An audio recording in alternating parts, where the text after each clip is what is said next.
La facturation électronique, on en entend parler partout. Mais attention, il ne s'agit pas d'une simple mise à jour logicielle. Non, c'est une véritable révolution, une transformation en profondeur qui va toucher absolument toutes les entreprises en France, de la plus petite à la plus grande. Alors, la question qu'on doit se poser est très directe. Est-ce qu'on est prêt pour ça?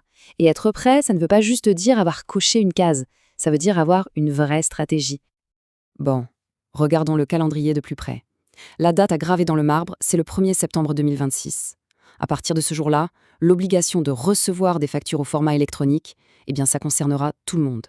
Je dis bien tout le monde. Que ce soit une grande entreprise ou un artisan, on sera tous sur la même ligne de départ.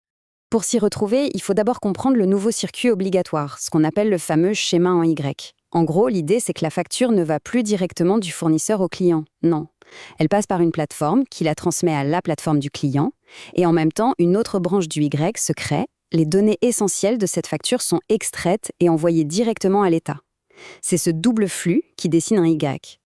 Et au cœur de ce schéma, il y a un acteur incontournable, la plateforme agréée, l'APA. C'est vraiment la pierre angulaire de toute la réforme.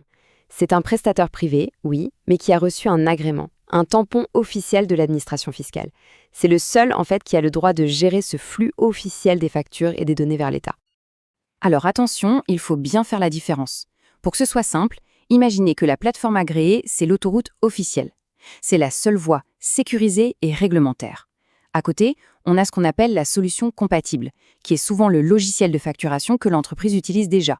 On peut dire que c'est la voie d'accès, la bretelle d'insertion. Elle prépare la voiture, la facture, au bon format, mais elle n'a pas le droit de rouler sur l'autoroute. Elle doit obligatoirement passer par une PA. Bon, maintenant qu'on a défini les acteurs, c'est là que les choses sérieuses commencent. Il va falloir choisir sa plateforme agréée. Et vous allez voir, ce choix est tout sauf anodin. C'est un vrai pari stratégique. Pour vous donner une idée du défi, à l'heure actuelle, plus d'une centaine d'acteurs ont demandé l'agrément pour devenir PAS. Une centaine. On se retrouve face à un marché qui est immense, presque une jungle. Le risque, ce n'est pas juste de choisir une solution qui ne convient pas. Le risque, c'est de choisir un partenaire qui, peut-être, n'existera plus dans 2 ou 3 ans. Et là, l'entreprise se retrouvera complètement isolée. Voilà, c'est exactement ça. Il faut vraiment comprendre que choisir sa PA, ce n'est pas comme prendre un abonnement à logiciel qu'on peut changer facilement. C'est une décision qui va avoir un impact sur la sécurité, sur la productivité, sur la conformité légale de l'entreprise pendant des années. Donc, pour faire un choix malin, il faut regarder au-delà du prix par facture. Est-ce que cette plateforme connaît bien mon secteur d'activité, que ce soit le BTP, le commerce? Est-ce qu'elle propose des services en plus, comme de l'aide au recouvrement? Et surtout, quel est son niveau de sécurité? Une certification comme Secnum Cloud, par exemple, c'est un gage de robustesse essentiel. Alors, face à cette complexité, face à ces risques, comment s'en sortir? Heureusement, il y a un guide, un véritable copilote pour cette transition, l'expert comptable. Dans ce marché où tout le monde essaye de vendre sa solution, l'expert comptable, lui, agit comme le tiers de confiance. Il n'a rien à vendre, il a juste la connaissance parfaite des besoins de l'entreprise. Il est là pour faire le tri, pour écarter le bruit et pour guider vers la solution la plus sûre et la plus adaptée. Concrètement, son rôle est triple. D'abord, il va filtrer le marché et dire non aux offres qui ne sont pas pertinentes. Ensuite, il va s'assurer que techniquement tout fonctionne bien entre l'APA choisie et les logiciels de l'entreprise. C'est crucial. Et enfin, il peut même s'occuper de l'inscription dans l'annuaire central de l'État, une étape administrative mais absolument obligatoire.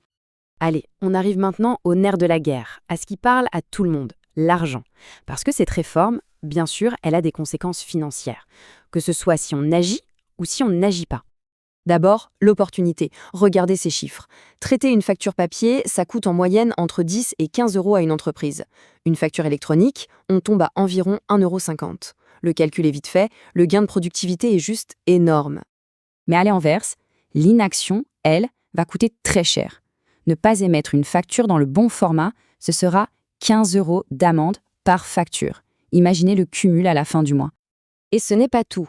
Si les données ne sont pas transmises à l'État, la pénalité grimpe à 250 € par transmission oubliée.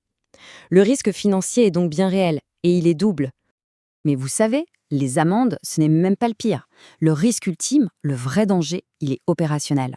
Si au 1er septembre 2026, une entreprise n'est pas enregistrée sur une plateforme, elle ne pourra tout simplement plus recevoir les factures de ses fournisseurs. Et ça veut dire un blocage complet de l'activité et de la trésorerie.